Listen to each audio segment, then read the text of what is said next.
ले parent tag भनेको table use गर्छौ HTML मा टेबल र जे कुरा तिमीले टेबलमा इन्क्लोज गर्नुपर्ने हो टेबलको डेटा राख्नुपर्ने हो त्यो तिमीले यही ट्यागको अन्तर्गतमा राख्छौ कतिवटा रो राख्ने भन्ने कुरा डिसाइड गर्नलाई टेबल रो भन्ने कन्सेप्ट हुन्छ एउटा रो राख्ने भए एउटा टेबल रो दुईटा रो राख्ने भए दुईटा टेबल रो यसरी लेखिन्छ के यो टेबलको रो भयो यो अर्को टेबलको रो भयो अब एउटा रोमा कतिवटा सम्म कोलम राख्ने भन्ने कुरा चाहिँ तिमी फ्री छौ जस्तो यसमा म चाहिँ 5 वटा कोलम राख्छु हैन 5 वटा कोलम राख्छु अनि यसमा चाहिँ म 6 वटा कोलम राख्छु 7 वटा कोलम राख्छु भन्न नि पाइन्छ यहाँ राखिने जुन डेटा हुन्छ त्यसलाई चाहिँ टेबल डेटा भन्छ यहाँ भित्र राखिनेलाई त्यही भएर मसँग यहाँ 7 वटा डेटा राख्न मन लाग्यो भने म 7 वटा टीडी एलिमेन्ट हुनु पर्यो मलाई 5 वटा डेटा राख्न मन लाग्यो भने 5 वटा टीडी एलिमेन्ट हुनु पर्यो टेबलको डेटा भन्छ टीडी एउटा सिमुलेट गरौँ ल मसँग सपोज एउटा यस्तो टेबल छ अनि चाहिँ मैले एउटा यस्तै टेबल बनाउनु छ टेबल मेरो यो भयो अब मलाई रो बनाउनु छ यसमा कतिवटा रो छ मसँग एउटा दुईटा तीनटा चारवटा पाँचवटा रो छ कतिवटा रो छ भन्ने कुरा मैले यहाँ बनाउने कोसिस गरेको है त टीआर 5 वटा रो छ ल बनाएँ अब 5 वटा रो बनाइसकेपछि अब कोलम राख्नु पर्यो कोलम भनेको पहिलो टेबल रोमा कतिवटा डेटा छ 3टा डेटा छ भनेपछि हामीलाई 3टा डेटा हामी कसरी लेख्छौं यहाँ आएर सिम्पल छ टीडी पहिलो के छ एसएन छ जसरी त्यही लेख्ने यसरी लेख्ने के टीडी मा इन्क्लोज गर्दै है टीडी यो पहिलो टेबल डेटा भयो दोस्रो टेबल डेटा भनेको तिम्रो के छ यहाँ नेम छ नेम लेख्दियौ एनएमई नेम यसलाई टेबल डेटाले इन्क्लोज गर्दियौ लास्ट टीडी एउटा लेखे चाहिँ तिमीलाई आइडिया भइहाल्छ अरु त तिमी आफै लेखिहाल्छौ हैन मैले यहाँ आइडिया मात्र दिन खोजेँ तेस्रो टेबल डेटा के छ एड्रेस छ टीडी अनि यहाँ तिमीले लेख्छौ एड्रेस यसरी स्ल्याश टीडी यो एउटैमा यसरी लेख्यो मेरोमा यहाँ आउँछ त्यसैले मैले एउटै लाइनमा लेख्ने कोसिस गरे ल तीनटा टेबल डेटालाई मैले एउटै लाइनमा लेखे यसरी यो कुरा मिलिहाल्यो अर्को टेबल डेटामा जाउँ अर्को टेबल डेटा तेस्रो भनेको केटीएम छ टीडी मा तिमीले के लेख्छौ केटीएम स्ल्याश टीडी देखिहाल्छ यसरी लेख्न सकिन्छ सो अन तिमी यसरी नै के गर्न सक्छौ अर्को पनि डेटा लेख्न सक्छौ 2 साम बिकेटी अर्कोमा तिम्रो 3 गीता एलटीपी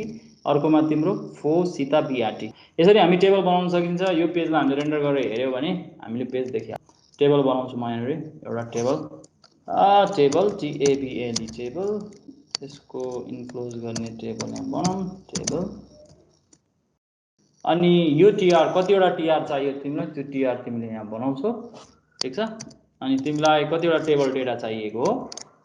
त्यो टेबलको डेटा यहाँ बनाउँछौ टीडी 1 2 3 तीनटा छ नि त टेबल डेटा हैन पहिलोमा अब यसलाई यसो गर्ने हो म चाहिँ यहाँ कपी पेस्ट गर्ने मलाई एउटा दुईटा कतिवटा रो थियो तीनटा चारवटा पाँचवटा ल अब डेटा हाल्दै यहाँ कति सजिलो हुन्छ हेर एसएन भयो यो दोस्रो भनेको मेरो के छ नेम भयो तेस्रो भनेको मेरो यहाँ के छ एड्रेस भयो यस यसमा जाउँ यो भनेको 1 यो भनेको मेरो राम थियो यो भनेको मेरो केटीएम थियो मेरो स्केलेटन बनिसकेको छ स्केलेटन भनेपछि मलाई केही समस्या छैन दोस्रोमा मेरो 2 छ यसको भनेको साम लेखेको छु त्यहाँ अनि यसको बीकेटी लेखेको छु होला हैन तेस्रोमा जाउँ तेस्रोको नाम 3 दिएको छु अर्कोको मैले के लेखेको छु गीता हो गीता यस अनि एलटीपी लेखेको छु होला र चौथो डेटा छ त्यो भनेको 4 अनि त्यहाँ मैले लेखेको छु के सीता लेखेको छु यस अनि त्यसपछि फाइनली यहाँ लेखेको छु बीकेटी सरी बीआरटी सक्यो यो त चाहिएन नि त मलाई बढी भएछ यहाँ यसरी टेबल बनाउन सक्छौ यो टेबल बन्यो यसलाई हेरौं पेजमा है त टेबल बनाउँ हामीले टेबल बनिसक्यो मेरो फायरफक्समा यो खुल्छ डिफल्ट चाहिँ यो टेबलको बाउन्ड्री देखिदैन डिफल्टमा भनेको टेबल चाहिँ देखिन्छ टेबल र डेटा चाहिँ देखिन्छ तर बाउन्ड्री चाहिँ देखिदैन है बाउन्ड्री चाहिँ चाहिन्छ भने बोर्डर हुँदैन यो बोर्डर राख्यो भने त्यो टेबल जस्तो देखिने हो हैन यहाँ बोर्डर राखेको छैन के यसमा बोर्डर हुँदैन यसमा यसरी राखेको भए चाहिँ टेबल जस्तो देखिन्थ्यो तिमीलाई पनि रमाइलो लाग्थ्यो होला बोर्डर राख्न मन लाग्यो भने चाहिँ बोर्डर भनेर एउटा प्रोपर्टी लेख्नु पर्ने हुन्छ बोर्डरको तिम्रो चौडाई कत्रो राख्ने बोर्डर कत्रो देखाउने भन्ने कुरा हो म चाहिँ 1 राख्दिन्छु ल बोर्डरको अब एचटीएमएल को बोर्डर 1 राख्यो भने यहाँ कस्तो देखिन्छ हेर यसले चाहिँ पुरै टेबलको पनि बोर्डर राख्यो अनि इन्डिभिजुअल टेबल डेटाको बोर्डर राख्छ यो टेबल डेटाको बोर्डर यहाँ छ यो टेबल डेटाको बोर्डर यहाँ छ टेबल डेटाको बोर्डरहरु यसरी बन्छ यो तिमीलाई अर्को तरिकाको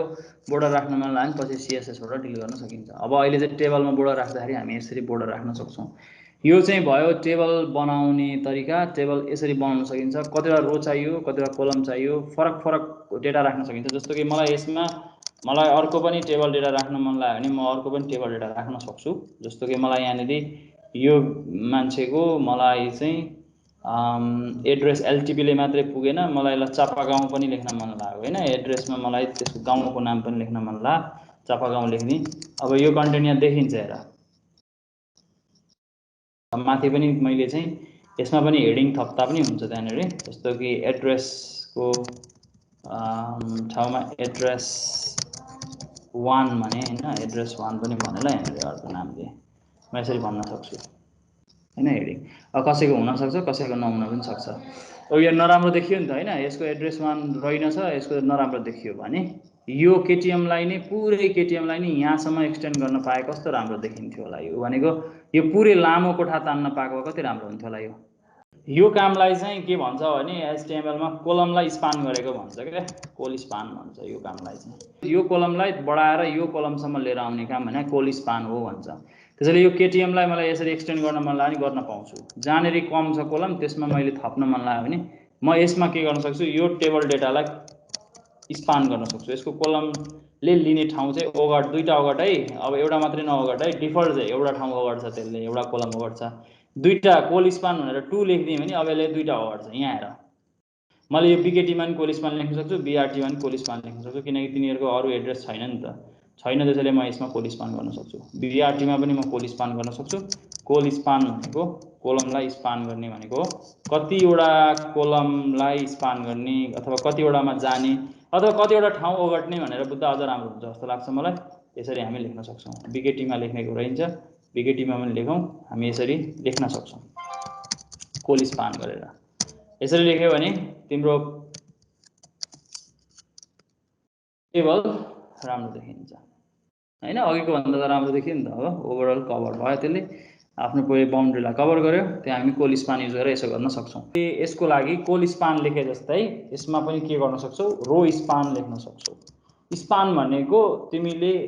अर्को रोमा एक्सपान्ड गर्ने भन्ने अर्थ हो के। यो रोलाई स्पान गर भनेको हो, बढाउ भनेको। यसमा म के गर्छु भन्दाखेरि यो जुन मेरो पहिलो रो छ, यो पहिलो रो भनेको यो रोमा भएको यो एलिमेन्टमा भनेको पहिलो रोमा जुन डेटा छ, रोलाई स्पान गर्ने होइन खासमा। गर्ने चाहिँ भन्दा चाहिँ रो स्पान भन्छौँ, रोमा स्पान भयो भन्छौँ। तर गर्ने चाहिँ के हो भने यो जुन टेबल डेटा छ नि, यहाँको टेबल डेटा, यो टेबल डेटालाई चाहिँ स्पान गर्ने हो क्या खासमा। अब यसलाई कसरी लेखिन्छ भन्दाखेरि चाहिँ तिमीले सपोज अघिको केसमा आऊ, अघिको कोडमा आऊ, जुन मसँग कोड छ, यही कोडमा मलाई सपोज स्पान गर्न मन लाग्यो। जस्तो यो एड्रेस 1 को जुन फिल्ड छ नि, यो एड्रेस 1 को फिल्डमा मसँग यहाँ अरू कोही पनि यिनीहरूलाई मलाई स्पान गर्न मन लागेन, सबैको चापागाउँ नै रहेछ सपोज मानौँ है। यो टेबल कस्तो देखिन्छ, यस्तो देखिन्छ होइन। अब मलाई के गर्न मन लाग्यो भने चाहिँ यो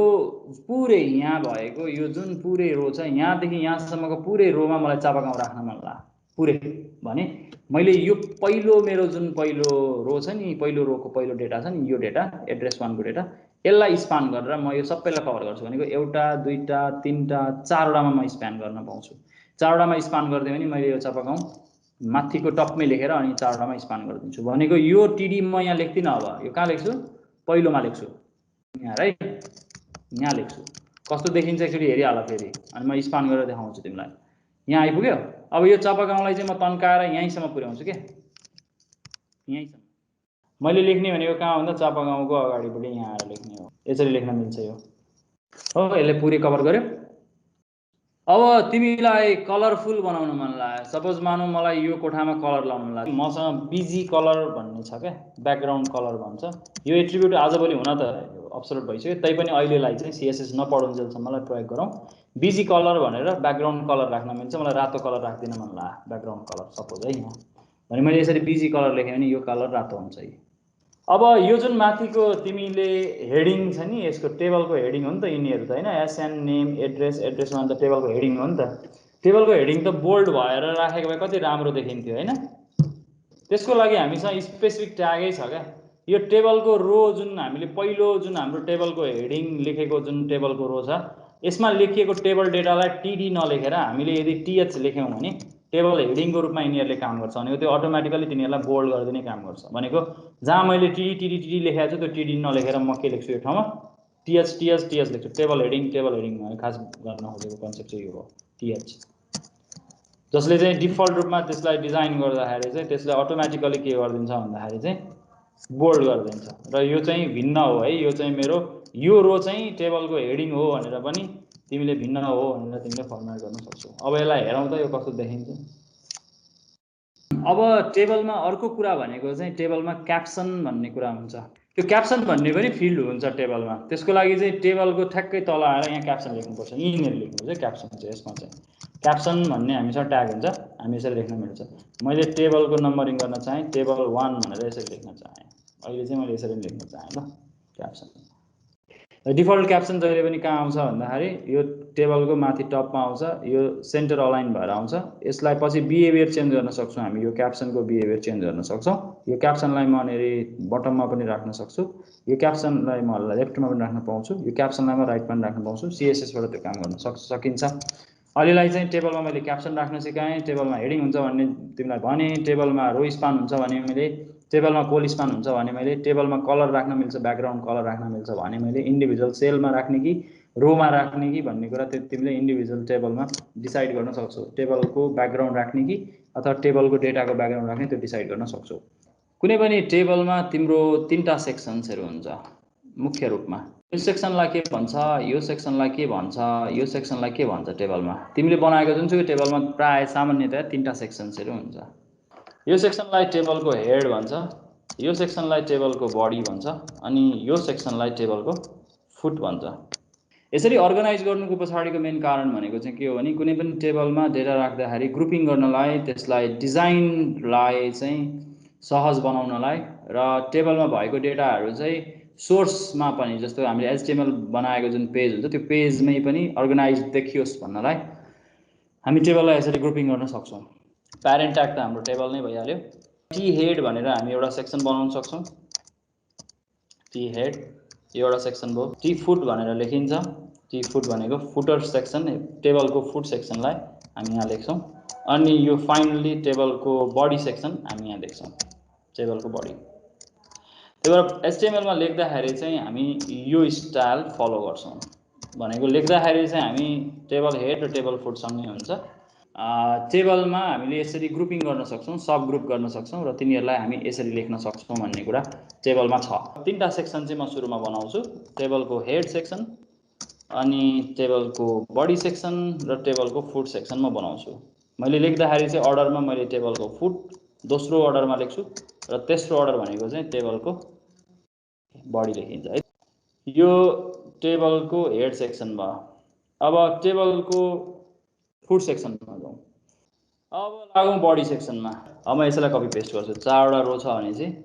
समय किन बर्बाद गर्नु 1 2 3 ल ठिक छ ओके हाम्रो यो टेबल तयार भयो ओके यसलाई हेरौँ फायरफक्समा हामीले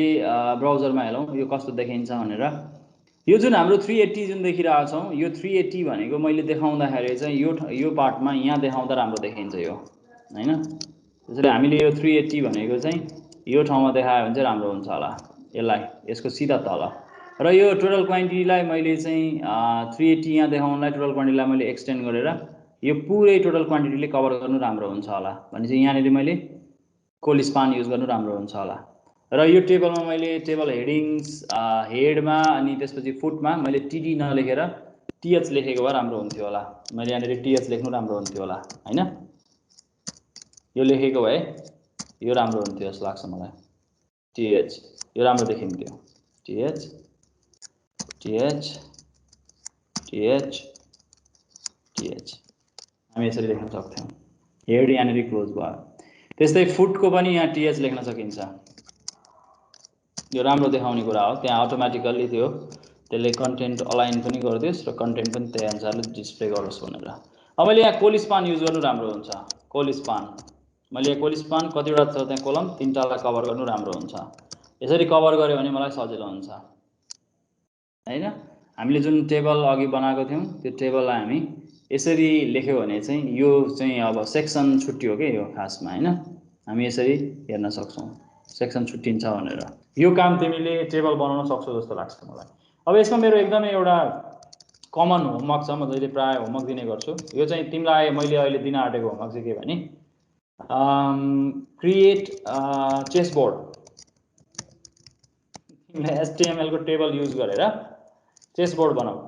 चेसबोर्ड बनाउन आउँछ नि। अनि अर्को चाहिँ क्रिएट लुडो। लुडो बनाउने भनेको त्यो लुडोको तिम्रो उ मात्रै बनाउने है, यो डिजाइन मात्रै बनाउने। लुडो कस्तो छ भनेर लुडो चाहिँ डिजाइन गर्ने भने आमा चाहिँ त्यो गरेर आउनु है त। ओके, त्यो भयो भने टेबलमा रो स्पान कोल स्पान तिमीले बुझ्छौ जस्तो लाग्छ मलाई। ओके, आज यति गरौँ। Thank you class.